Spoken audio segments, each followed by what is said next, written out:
الحمدللہ یہ سلسلہ آج بھی ہمارے سامنے موجود ہے۔ آیت نمبر 46 یہ ہم نے پچھلے اتوار کو سماعت یہاں تک سورہ بنی اسرائیل کو سنا تھا۔ آخری آیت کا حصہ یہ تھا، اور ہم نے کافروں کے دلوں پر پردے ڈال دیے ہیں تاکہ وہ اسے سمجھ نہ سکیں، اور ان کے کانوں میں ہم نے ڈانٹ لگا دی ہے، اور جب بھی آپ اپنے رب کا تذکرہ قرآن پاک میں کرتے ہیں اس کی توحید کا، تو یہ لوگ اپنی پیٹھ موڑ کر بھاگ جاتے ہیں۔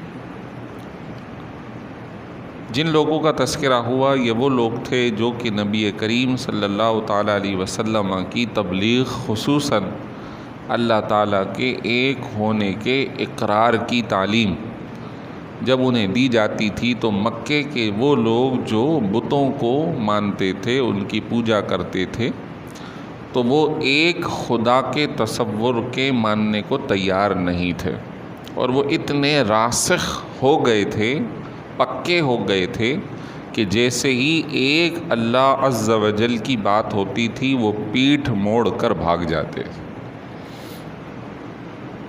اور جب کبھی قرآن سنتے تھے تو ان کی کیا کیفیت ہوتی تھی، اگلی آیت کے اندر یوں ارشاد فرمایا، نحن اعلم بما يستمعون به اذ يستمعون الیک وَإِذْ هُمْ نَجْوَى إِذْ يَقُولُ الظَّالِمُونَ إِن تَتَّبِعُونَ إِلَّا رَجُلًا مَسْحُورًا۔ جب وہ کان لگا کے آپ کو سنتے ہیں تو ہم جانتے ہیں کہ وہ کیوں سن رہے ہیں،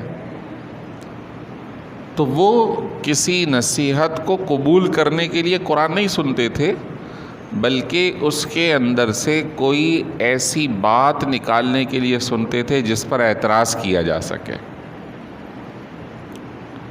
اور پھر وہ آپس میں سرگوشی کرتے تھے اور ایک دوسرے کو یہ ظالم کہا کرتے تھے کہ اے مسلمانوں، تم ایسے شخص کی اتباع کر رہے ہو جس پر جادو ہو گیا ہے۔ نعوذ باللہ من ذالک۔ وہ رسول کریم صلی اللہ علیہ وسلم کو کہا کرتے تھے کہ ان پر جادو ہو گیا، حالانکہ وہ جادو کی بات نہیں بلکہ حقیقت کی بات کیا کرتے تھے۔ یعنی یوں سمجھ جائیے اس زمانے میں یہ نظریہ کہ مرنے کے بعد دوبارہ اٹھایا جانا وہ مانتے ہی نہیں تھے، کہتے تھے یہ جو بات کرتے ہیں یہ تو ایسا شخص کر سکتا ہے جس کی عقل معاف ہو چکی ہو، جس پہ جادو ہو گیا ہو، جس کا دماغ چل گیا ہو، وہ یہ بات کر سکتا ہے۔ وہ اس طرح کی باتیں سرکار دو عالم صلی اللہ علیہ وسلم کے بارے میں اپنے نظریے کے مطابق کہا کرتے تھے۔ نعوذ باللہ۔ آپ صلی اللہ علیہ وسلم پر نہ کوئی جادو ہوا، نہ آپ کی عقل معاف ہوئی، بلکہ وہ کامل العقل تھے، صحیح العقل تھے، اور ان سے بڑھ کر اللہ نے کسی کو عقل اور علم عطا ہی نہیں کیا۔ معلوم یہ ہوا کہ دین کی بات سن کر اس میں عیب نکالنا یہ کافروں کا طریقہ ہے، اور جو دین کی بات کر رہا ہو اس میں کیڑے یا عیب نکالنا، عام بندے کی بات کر رہا ہوں، نبی علیہ الصلوۃ والسلام کے مخالفت کرنا یہ ان کفار کا طریقہ تھا۔ آج بھی بہت سارے لوگ علماء یا دین کی بات کو برا یا اس کی برائی نکالنے کے لیے سنتے ہیں، یہ علم اور علماء کی توہین ہے جو کہ منع فرمایا گیا۔ نعوذ باللہ من ذالک۔ علماء نے یا فتاوی جات کے اندر فقہا نے یہ مسئلہ درج فرمایا، کسی عالم کی مخالفت اس بنیاد پر کہ یہ عالم دین ہے، یہ دین کا علم اور فہم و فراست رکھتا ہے، تو فرمایا یہ توہین ہے اور ایسے شخص کے خاتمہ خراب ہونے کا امکان ہے۔ لیکن اگر کسی عالم سے ذاتی اختلاف ہو کہ اس کا کوئی ایک عمل ایسا ہے جو درست نہیں، اس پر اس سے اختلاف ہے، اس نیت سے نہیں کہ یہ عالم دین ہے، بلکہ اس نیت سے کہ یار یہ بات غلط کر رہا ہے یا یہ کام غلط کر رہا ہے، تو ایسی صورت میں یہ جو وعید ابھی سنائی وہ مراد نہیں ہے۔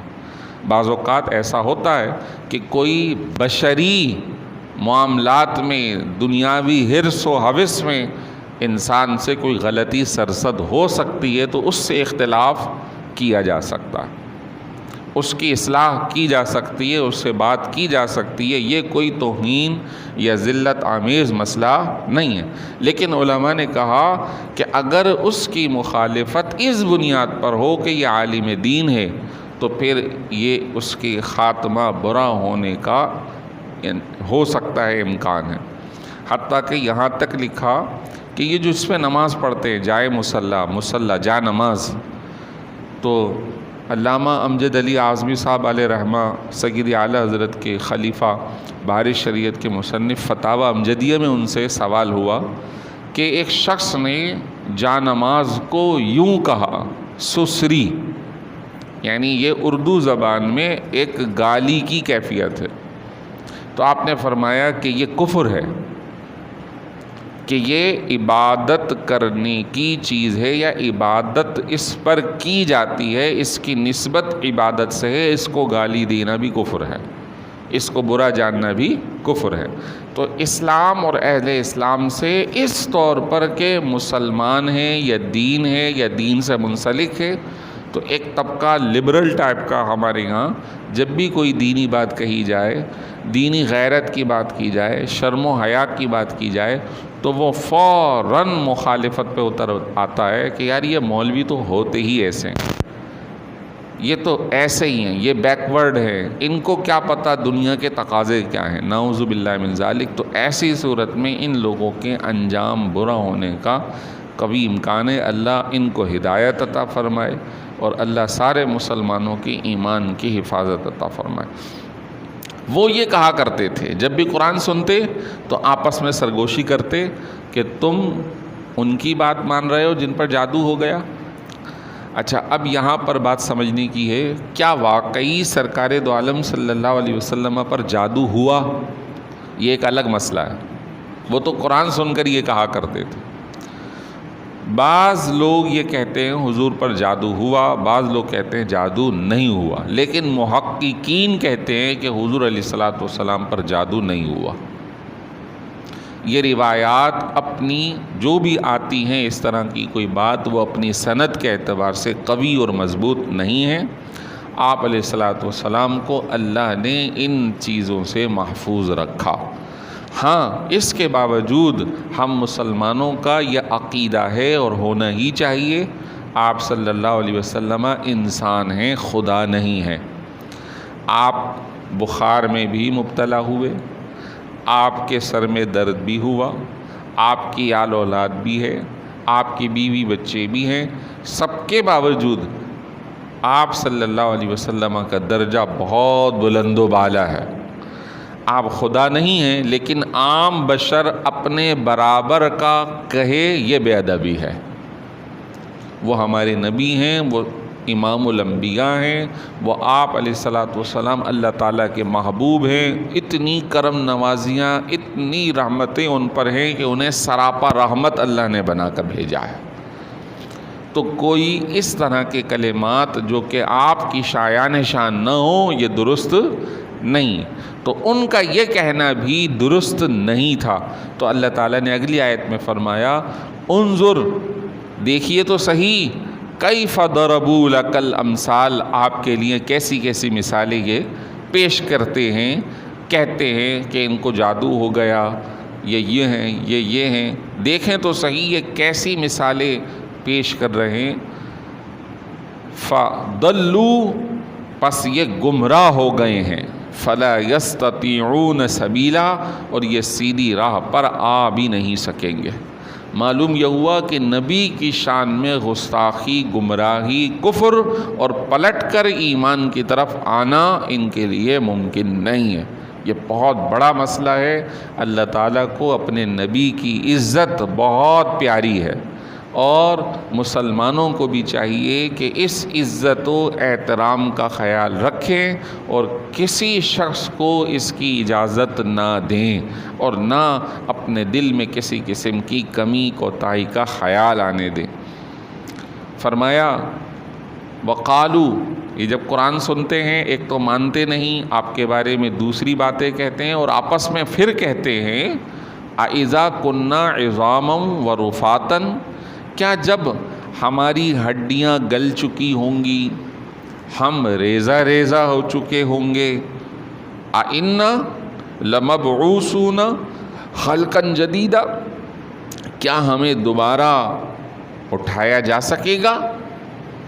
یعنی وہ اس کو ناممکن شمار کرتے تھے، اور آپس میں قرآن سننے کے بعد کہتے تھے بھائی یہ جو باتیں کر رہے ہیں نا، مرنے کے بعد اٹھایا جانا، قیامت آئے گی، ایسا کیسے ہو سکتا ہے؟ آج تک کبھی کسی کو دیکھا ہے مرنے کے بعد گل سڑ گیا ہو دوبارہ اٹھ گیا ہو؟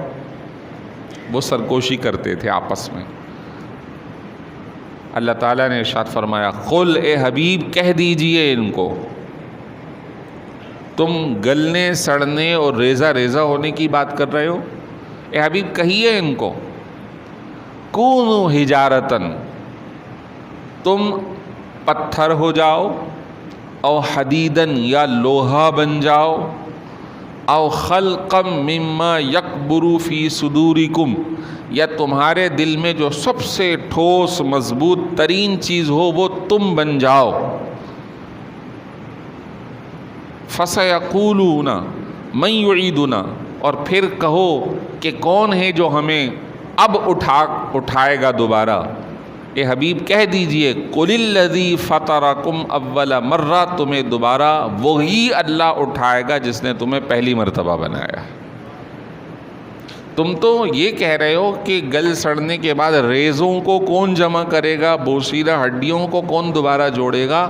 ہم تو تمہیں یہ دعوت دے رہے ہیں کہ تم یہاں سے یہاں منتقل ہو جاؤ، یہاں سے یہاں منتقل ہو جاؤ، پھر بھی ہم اس بات پر قادر ہیں، ہم تمہاری دوبارہ تمہاری اصلیت پر لوٹا کے دیں گے۔ اس سے اہل اسلام کا نظریہ مزید مضبوط ہوتا ہے، اور اہل اسلام کو عمل کرنے کا جذبہ پیدا ہوتا ہے کہ بھائی مرنے کے بعد اٹھنا ہے، برے کاموں سے پرہیز کرو۔ کتنے ہی مالدار آ کر چلے گئے، کتنے ہی اولاد والے چلے گئے، کتنے ہی سرداران چلے گئے، سربراہ مملکت چلے گئے، خزانوں کے مالک چلے گئے، میں نے جو جمع کر رکھا ہے وہ پچھلوں کے مقابلے میں ذرے آٹے میں نمک کے برابر ہے۔ اگر اس کے اندر کوتاہی کر رہے ہو، غلطی کر رہے ہو، تو ابھی اپنے آپ کی اصلاح کرو، ورنہ اللہ تعالیٰ اس بات پر ضرور قادر ہے کہ مرنے کے بعد دوبارہ اٹھائے گا، اور پھر سوالات جوابات ہوں گے، اور اس وقت کوئی دوسری بات کہنے کا ہم اختیار نہیں رکھ پائیں گے۔ جو ہوگا اس کو ماننا پڑے گا، اور اس کے بعد پھر نعوذ باللہ اگر اللہ تعالیٰ کی ناراضگی ہو تو بہت ہی معاملہ خراب ہے۔ ہمیشہ آپ علیہ الصلوۃ والسلام نے دعائیں جو سکھائیں اس کے اندر یہ ارشاد فرمایا کہ یوں دعا کیا کرو، اللہم انا نسألک العفو والعافیۃ فی الدین والدنیا والآخرہ، اے اللہ دین و دنیا میں ہم تیری بارگاہ میں سوال کرتے ہیں تو ہمیں معافی عطا فرما، ہمیں عافیت عطا فرما۔ ہم یقیناً تیرے سوال کا جواب نہیں دے سکتے، عدل کے مقابلے میں ہم پیش نہیں ہو سکتے، صرف اور صرف فضل کا تقاضا کرتے ہیں، رحمت کا۔ مولا بس تو جس طرح یہاں رحمت فرمائے ہوئے وہاں بھی رحمت عطا فرما۔